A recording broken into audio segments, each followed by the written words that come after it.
Pour moi, le point de vie, c'est Qu'est-ce que tu définis comme point de vie? le loyer, des dépenses récurrentes et qui s'imposent. Ces piliers-là, quand ils sont touchés, ça a un impact sur la vie des gens. Peut-être que l'une des solutions, c'est de ne pas faire ou de se lever de la table lorsqu'on pense que, justement, le coup ne nous sied pas. Oui, moi je pense que, en fait, il y a plusieurs solutions. La première solution, c'est de s'adapter. Parce que, pourquoi je dis s'adapter? Je vais m'expliquer. Je ne peux pas vivre dans l'appartement idéal parce que, de toute manière, il y a toujours le besoin et la disponibilité. Mais en fait, je voulais juste mettre en versus mon besoin et ce qui est réellement nécessaire pour moi. Il y a des gens, par exemple, qui veulent vivre dans un appartement avec un grand salon. Ouais. Je ne trouve pas le grand salon, je me rabats sur une deuxième option. Ouais. C'est tout. Alors que chez nous, il y a des gens qui veulent obligatoirement être dans un canevas. S'ils ne sont pas dans ce canevas-là, ils ne peuvent pas vivre à l'aise. Du coup, ils se retrouvent à dépenser un peu plus. Au niveau des événements, il y a des artistes que moi j'aime, qui sont arrivés en Côte d'Ivoire, qui ont prêté, je ne suis jamais allé. Ouais. Parce que j'estime que c'est des prix qui sont exorbitants. Je ne peux pas aller me mettre dans un événement, personnellement, hein, et ça je parle uniquement pour ma bourse, un concert à 100 000 francs. Je ne peux pas le faire. Surtout que je vais pas sortir seul, je vais sortir seulement avec la famille et des personnes et tout. Donc, il faut qu'on s'adapte à ce qu'il y a en face de nous. Il faut qu'on apprenne à dénoncer et à utiliser les leviers qui sont à notre disposition pour pouvoir dénoncer ce genre de choses-là. Parce que tu en parlais tout à l'heure. Combien de personnes se sont plaintes et quel rapport le gouvernement nous a fait? Peut-être que le gouvernement ne dit rien parce que finalement, personne n'utilise ces canaux-là. Je suis d'accord avec toi sur la dénonciation. Parce que si on va dire, j'ai déjà vécu une situation dans un restaurant. Un restaurant, on va dire, même pas, j'ai dit un restaurant plus ou moins populaire, quoi. Ouais. Je vais manger là-bas avec une amie. Riz, foutou, sauce grecque, un peu de riz pour accompagner. La dame me dit que de bœuf. Le plat, 5 000 francs. Soit. Apporté. Moi, je n'ai pas dit que c'est cher. Ouais. Une autre personne aurait dit de facto que c'est cher. Que c'est cher, bien sûr. Apporté. Ensuite, peut-être regarder un peu. Mais là encore, tu étais quand même, voilà, dans un bon cadre. Ouais, non, j'en viens. Voilà. Je vois un peu le cadre, le service, mon chien, tu vois. Je suis là. La dame avec qui j'étais, elle commande son plat. Aussi, 5 000. La nourriture arrive. J'ouvre ma sauce. C'est 3 os, ils ont découpé dedans. Littéralement. Donc je prends, je dis aïe. Et où je te rejoins. Donc moi, je commence à m'énerver. La dame en face de moi me dit non, il faut laisser. Elle dit de laisser comment? C'est pour ça que je suis d'accord avec toi quand tu dis quelque part qu'il faut se plaindre. Ouais. J'ai appelé le monsieur. J'ai dit, venez. Il dit, toi-même, si tu es à go quelque part, 5 000 francs, puis on te sert os, ça te plaît. Il me dit non. À 5 000. À 5 000. Il me dit non. Vraiment, monsieur, excusez-moi, et tout. Moi, je ne suis pas en cuisine pour se dédouaner une fois de plus. Je dis, mais quand tu as pris manger là-bas, jusqu'à pour venir, n'a pas vu. Il dit non, monsieur, excusez-moi.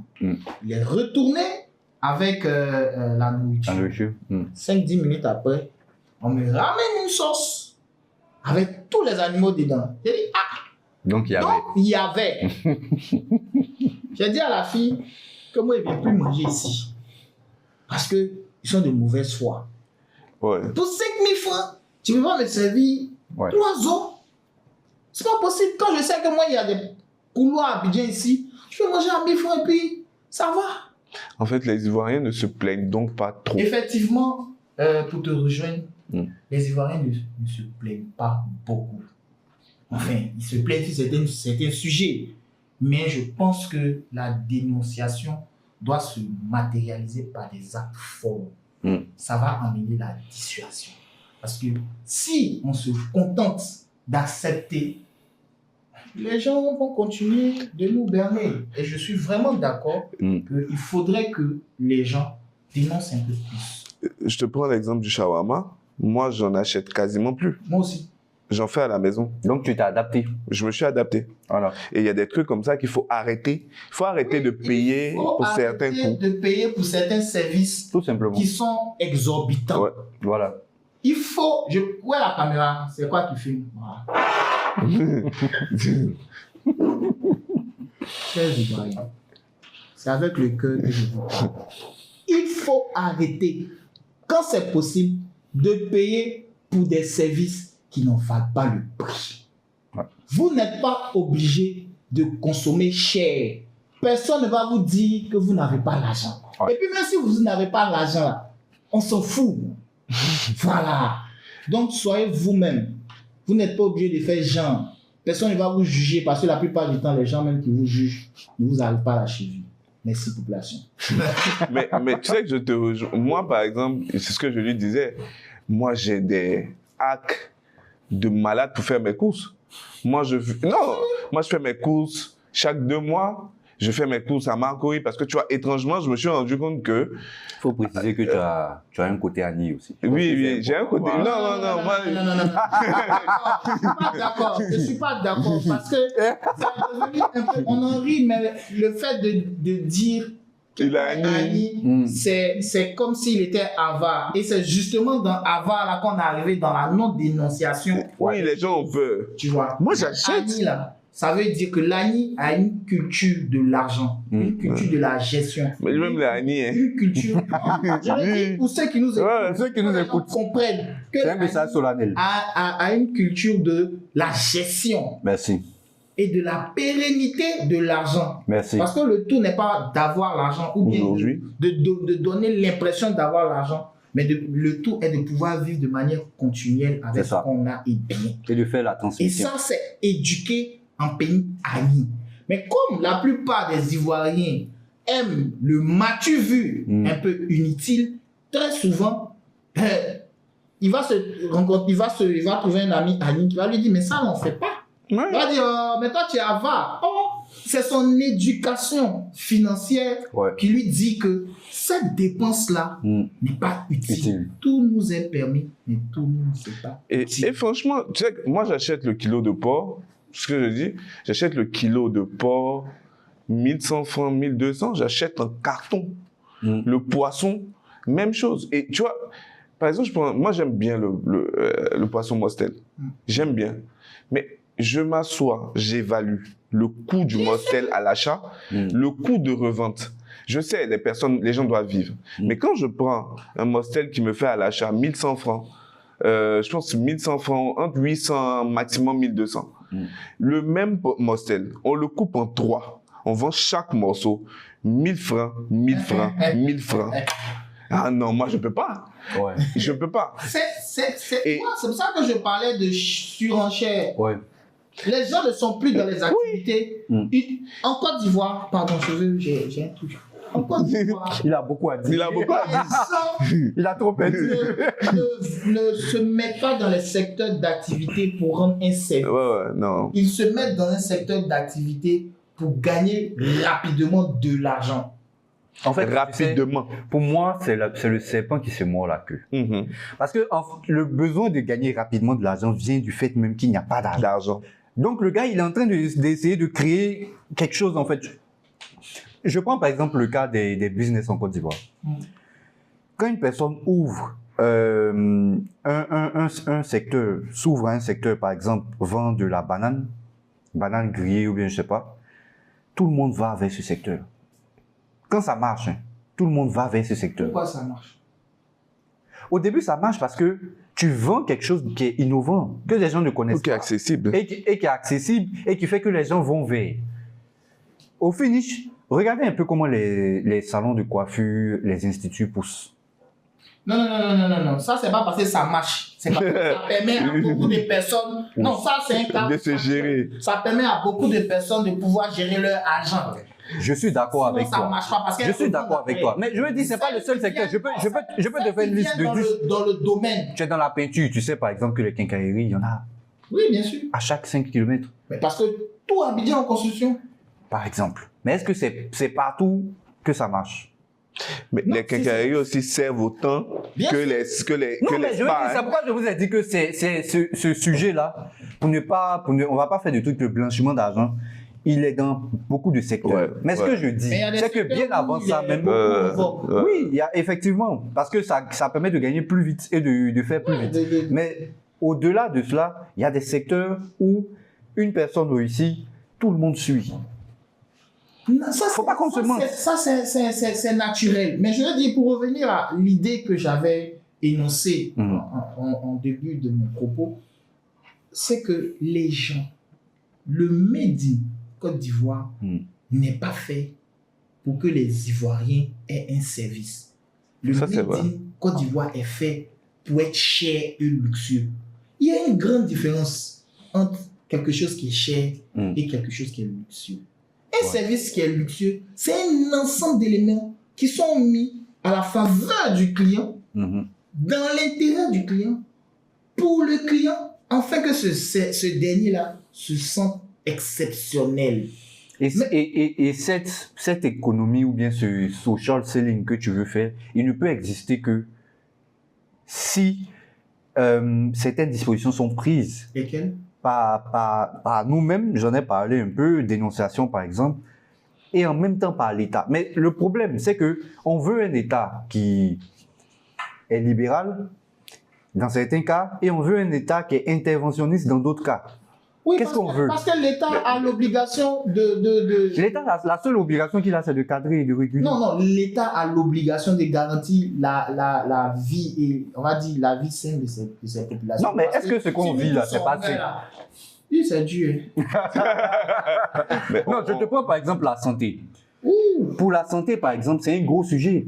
Pour la santé, par exemple, moi j'ai entendu récemment que la CMU, là, elle est en train de couvrir de plus en plus de maladies. Pendant que moi j'ai vu un reportage de Josh qui a essayé d'utiliser la CMU dans certains endroits, notamment je suis d'anglais ici, on te dit qu'aujourd'hui là on n'utilise pas. Donc si moi il y a ma CMU, je cotise chaque jour, et puis je viens mercredi ici malade, on dit à ma maladie d'attendre jeudi.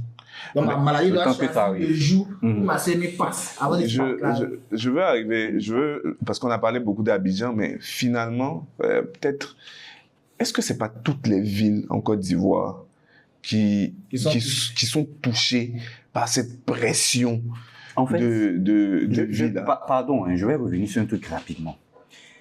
Vous voyez, au niveau des endroits qu'on visite, où on va manger, etc., il y a un truc qui est arrivé avec le temps.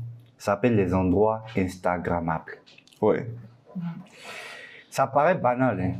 Mais pour qu'un endroit soit Instagrammable, il faut qu'il soit beau. Et quand il est beau, il coûte plus cher. Quand tu prends... Le coût de réalisation de la beauté n'est pas... Non, mais toi et moi qui partons manger là-bas, on n'a pas le prix. Hein? Oui, on n'a pas le prix. Oui, mais en fait... Le coin où on va manger là, nous on sait pas ce que la dame a mis dedans. En fait, je ne vais pas citer des enseignes, mais quand par exemple tu as une enseigne à Abidjan qui a fait son business model, que ça marche bien à Abidjan, la personne va par exemple à Bassam développer le même concept à Bassam. Ça arrive à Bassam comme quelque chose d'innovant parce que ça n'existe nulle part là-bas. Quand ça se met en place, les gens arrivent là, ils commencent à manger, ils payent des poissons à 10 000, 11 000, etc. Le prix du poisson monte. L'agro qui est à côté se rend compte que bon, là-bas, là, voilà, ils ont mis de jolies chaises, ils ont fait un joli cadre de façon. Je vais faire la même chose. Je vends mes poissons à 11 000. La ville devient chère. Pour dire quoi? Pour dire que c'est un effet qui est en train de prendre toute la Côte d'Ivoire. Je pense que Yamoussoukro est déjà... San Pedro est touché. San Pedro est touché. Mais San Pedro, c'est la ville la plus chère de Côte d'Ivoire. San Pedro, voilà. On va dire, c'est une ville à part. C'est-à-dire qu'on parle de cher, s'il y a un autre, il y a un autre adjectif pour qualifier, on va dire un adjectif encore plus poignant, plus fort pour qualifier San Pedro, il n'y a pas de problème. Une ville où tu peux faire 2 jours, 3 jours, tu n'as pas d'eau potable dans ton robinet. Ouais.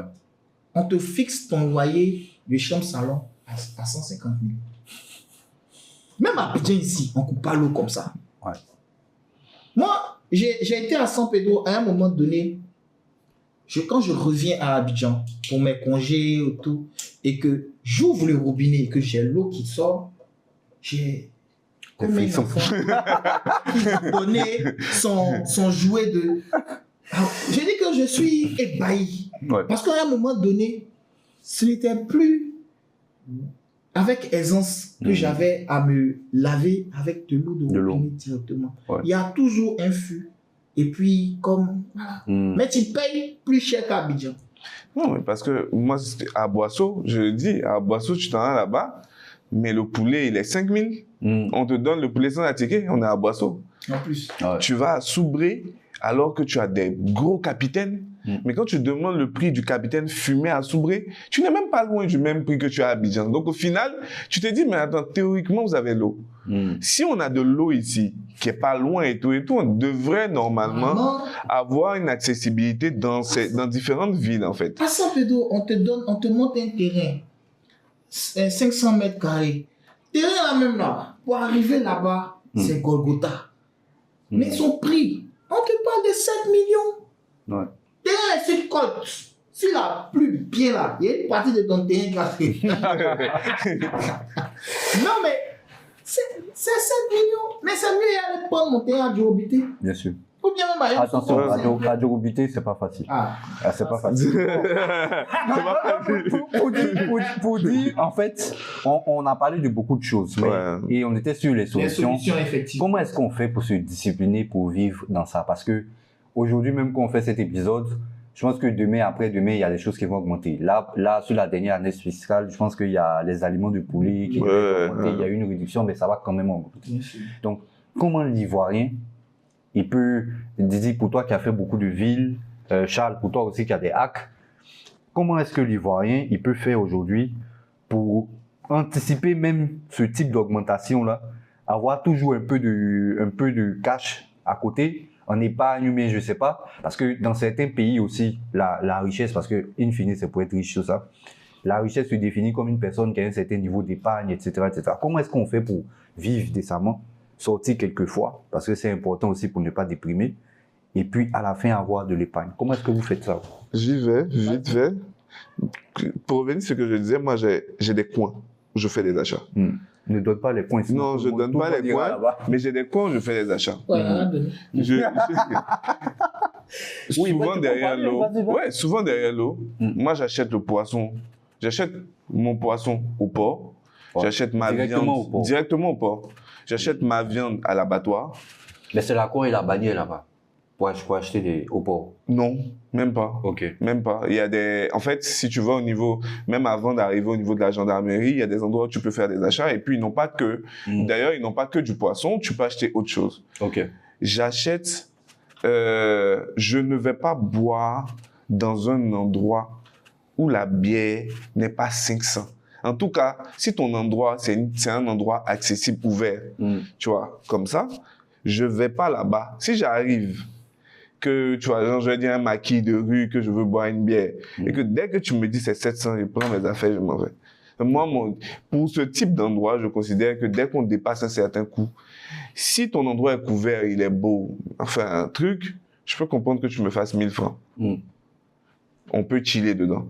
Mais tu me verras pas truc. L'alcool, j'achète mon alcool chez des revendeurs agréés qui ont des prix décents. Je consomme à la maison, beaucoup. Je consomme à la maison. Est-ce que tu limites tes sorties? Je limite mes sorties totalement. Parce que je pense que c'est pas nécessaire. Oui, merci. Non, par moment, tu as besoin de sortir. Non, je dis, je suis d'accord. Mais après, pour emboîter le pas à mon frère Charles, ce qu'il dit est vraiment sensé et rationnel. Et ça, tu sens que par derrière, il y a une éducation financière qui s'accompagne. Mais ça veut dire qu'on doit éduquer financièrement aussi. Justement. Ok.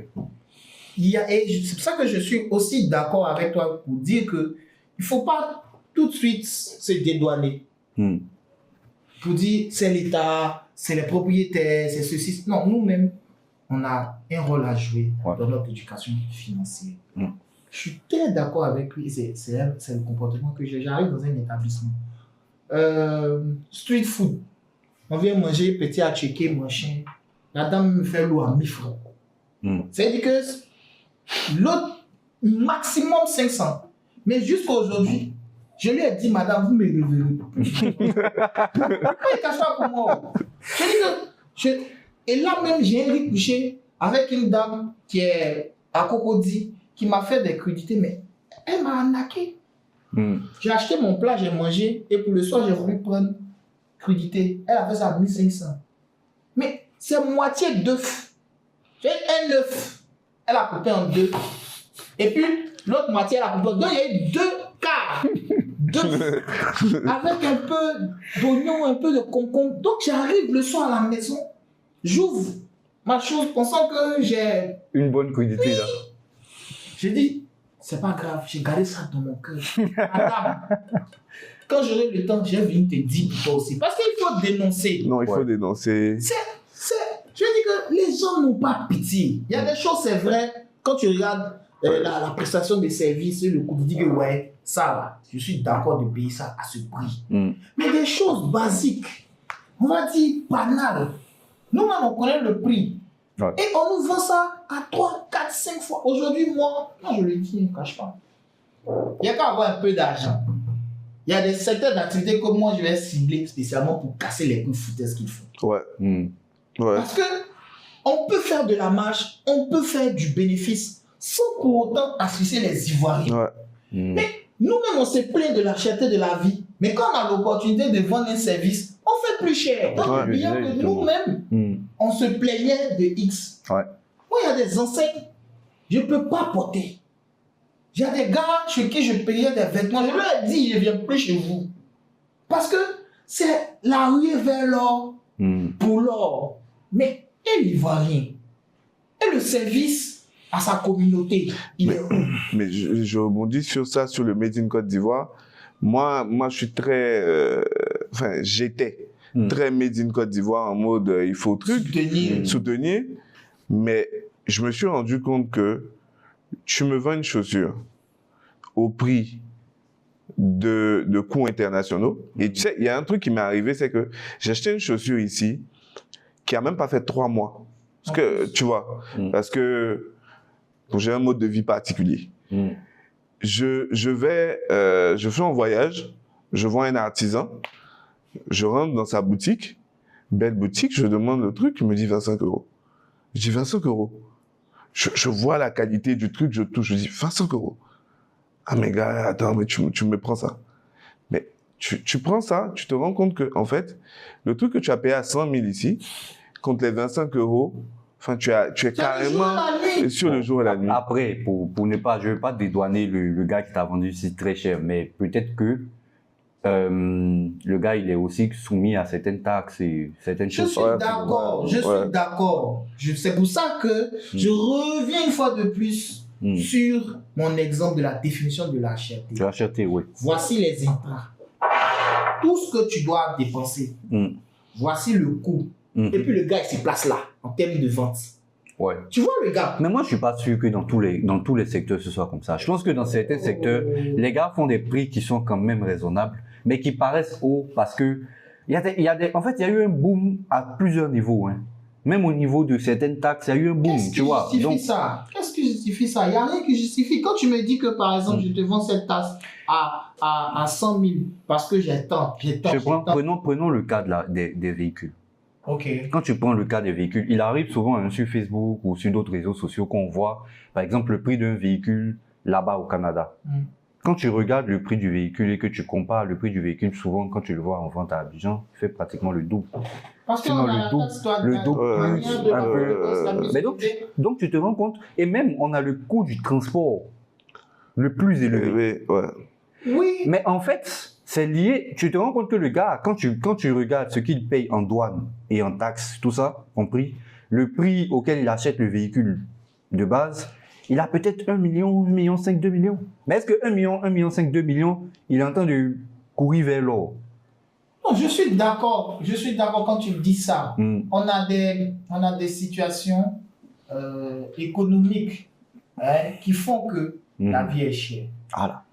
Il y a des situations. Je ne dis pas que tout est absolument dans l'exagération de la rue vers l'or des individus. Mais je dis que c'est une brèche dans laquelle beaucoup trop de personnes Ouais, s'engouffre. s'engouffrent pour faire de la surenchère absolue. Bien sûr, bien Parce sûr. que quand on va dans le tamis même de l'activité, on se rend compte que avec les histoires du port, avec les transports, avec tous les éléments qui sont inclus dans la charge de l'activité, à un certain coût, quand même, on peut faire 100% de bénéfices. Mais Ok. ils ne sont pas dans 100% de bénéfices. Ils sont dans 700%. Il y a le niveau de vie de l'entrepreneur hein, qui est à prendre en compte. Après, ce que tu regardes, moi, j'ai eu la chance ou l'opportunité d'être dans beaucoup de secteurs où il y avait des entrepreneurs.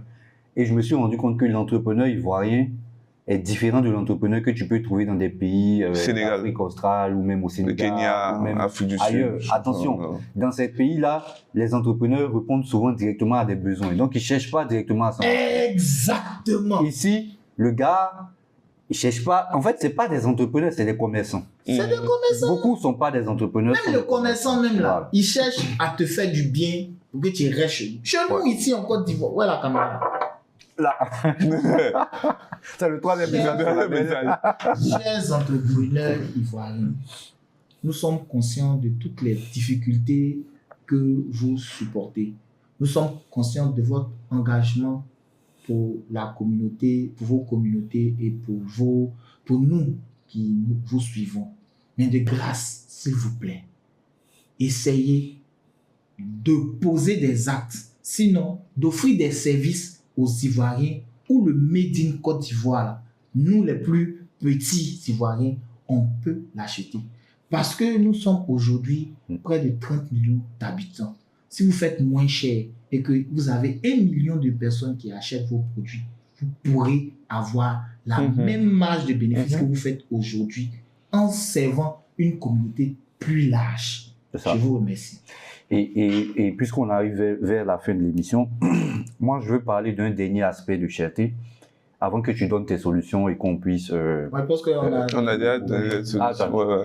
Est-ce que tu avais donné tes solutions? Je me rappelle de j'ai tes pris solutions, le- mais. On était un peu à cheval. Ah, ok, d'accord. Je veux parler du tourisme. Le tourisme en Côte d'Ivoire, il coûte excessivement cher. Vous, quelles sont vos solutions pour ça? Est-ce que vous diriez qu'il faut réduire le prix, par exemple, des billets d'avion pour qu'il y ait beaucoup plus de mobilité dans le pays? Bon, sachant que partout, il y a des aéroports, des hôtels, etc., etc. Parce que c'est un aspect très important hein, de Made in Côte d'Ivoire, du tourisme local. Quand on voyage, on se rend compte que les hôtels sont quand même assez coûteux. Ça va être méchant ce que je vais dire, mais je ne vais pas durer. De façon générale, méchant, donc. je pense que la notion de business est une notion qu'on ne comprend pas. Enfin, voilà, qu'on ne connaît pas. Non, mais vas-y, donne ta notion de business. Voilà. Un business, c'est... En fait, tu as déjà des produits supplémentaires, tu as des produits complémentaires, et tu as une structuration d'un niveau de vie, enfin, d'un environnement, et tu as une logique intentionnelle dans le business. Et ça, je ne parle pas à l'échelle de l'entrepreneur, je parle à l'échelle de l'État. Et on est trop souvent au niveau de nos États et de beaucoup d'États, et c'est le cas particulièrement de la Côte d'Ivoire, dans une logique de tant que ça marche, ça va. Sans être dans une logique intentionnelle d'amélioration et d'être dans une logique d'anticipation. Aujourd'hui, Pointe-Noire est en train de développer son bord de mer. Assigny est toujours à 500 000 francs. Le jour où Pointe-Noire va développer son bord de mer, j'ai des chambres qui sont à 500 000, okay, tu vois. Okay. Le jour où Pointe-Noire va développer son bord de mer et que Pointe-Noire va offrir des prix qui seront accessibles, les gens vont laisser Assigny, ils vont aller à Pointe-Noire. Et il y a, tu vois, cette logique, par exemple, d'anticipation, de structuration, qui n'est pas forcément pris en compte. Aujourd'hui, tu as la Guinée, tu as le Libéria, Libéria avec Robert Sport, avec des attractions, enfin, avec des proximités, des trucs magnifiques, qui sont en voie de développement. Et même au Bénin, qui sont en voie de développement. Mais la logique, le manque de logique business, justement, empêche cette vision ou cette anticipation qui fait qu'on est constamment, en fait, dans la bulle des prix et on n'en sort pas. Et je suis tout à fait d'accord avec Charles. Je comprends pourquoi c'est mon ami, parce qu'on développe des idées plus ou moins de... tu vois. Et exactement, à mon sens, il n'y a pas de réel business autour du tourisme.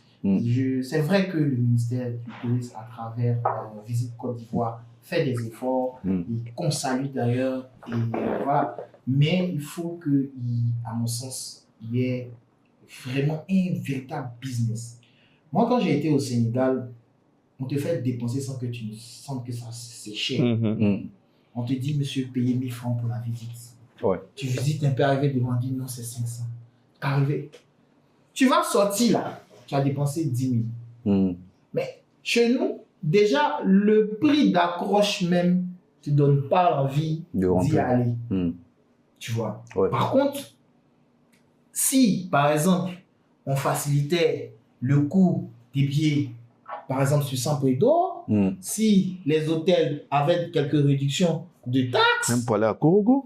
Tu comprends? Parce que c'est vrai qu'on indexe des hôteliers, on trouve que les coûts sont chers. D'ailleurs, il y a une taxe sur les nuits maintenant. Mais justement, j'en venais. Quelqu'un, on est en train de dire que ses coûts sont chers. Lui-même, c'est les coûts de maintenance au quotidien pour le service. Parce que gérer un hôtel demande au quotidien beaucoup d'efforts. Voilà. Mais on vient lui mettre des taxes à la nuitée. Qu'est-ce que lui va faire? Ça va devenir encore plus cher. Or, il aurait été plus intéressant d'avoir une vision du tourisme ivoirien où on va peut-être détaxer certaines choses pour faciliter, comme on appelle, l'accès aux Ivoiriens eux-mêmes. Dieu merci, aujourd'hui on a des routes, donc on peut se déplacer. On a beaucoup de routes. On a beaucoup de routes. Donc, réduire certaines activités, promouvoir les promoteurs du tourisme ivoirien. Aujourd'hui en Côte d'Ivoire, Ivoire Trips par exemple. la première agence de tourisme ivoirien. Voilà, en Côte d'Ivoire. Et je salue par la même occasion mon ami Alain Zara qui fait beaucoup, franchement, je suis avec lui au quotidien, il fait beaucoup pour le tourisme en Côte d'Ivoire et j'espère qu'un jour il sera reconnu à la hauteur des efforts qu'il a fait pour la Côte d'Ivoire. Donc, pour revenir au sujet, si on accompagnait, par exemple, on dit à Korogo, ce sont des Korogolais là-bas, on trouve une agence, mais il y a des gens qui quittent Abidjan pour aller expliquer les trucs de Korogo. Et les gens qui nous ont expliqué le gars ici. Oui, voilà. Bon, vous comprenez? Ça m'a piqué. Moi aussi, ça m'a piqué. Parce que s'il y avait vraiment un encadrement autour de ce genre, on n'aurait pas eu... C'est des gens qui maîtrisent.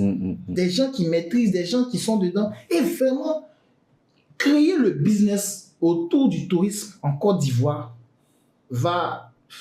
Il ne sait même pas si l'État se rend compte que peut-être que le tourisme en Côte d'Ivoire peut faire plus d'argent que le port. Peut faire plus d'argent que le cacao. Avec tout ce dont la Côte d'Ivoire. Il y a un business qu'on peut. Je dis, le tourisme, regarde, moi je te pose cette tasse. Je te dis, c'est la dernière tasse dans laquelle Sékou Touré a bu son dernier café avant que les Blancs ne tissent sur lui. Je te fais l'histoire. Mais bro, cette tasse, mais pour voir ça là, tu as payé 1000 francs. Ou bien 500. Effectivement. Combien de personnes vont venir voir la tasse et puis on dit non, ne touchez pas. On crée un mythe autour. Mais moi je suis allé... À Yamsoko, il y a un truc qui m'a choqué, c'est la maison d'Oufoui. En délabrement. Qu'on peut voir sur rendez-vous. En fait, c'est un peu compliqué. Mais il n'y a pas de prix qui est fixé. Il n'y a pas de... Et ce qui est étrange, c'est que toutes les villes en Côte d'Ivoire, historiquement, et naturellement, c'est-à-dire que c'est les deux, c'est que historiquement et naturellement ont un potentiel qui permet d'avoir des villes attrayantes et qu'on peut tirer vers le haut et qui pourrait, en fait, le tourisme pourrait servir de moteur de développement des villes, en fait, de l'intérieur. Parce que comme je reviens à ce que tu disais au départ, c'est que premièrement, il y a l'activité économique et il y a ensuite l'entertainment. Donc, si par exemple, tu retrouves les deux dans une ville, ça te permet non seulement de rendre la ville attrayante, mais en plus il y a un thème qu'on dit pour pouvoir décongestionner Abidjan, j'ai oublié. Décentraliser. Et diminuer l'exode rural.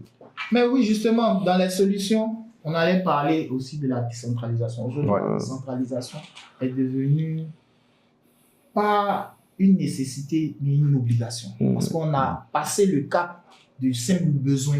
On est dans l'étape du vital.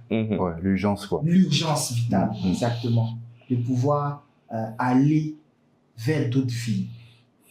Je vous jure que quand il y a eu l'indépendance à Bouaké, Abidjan respirait.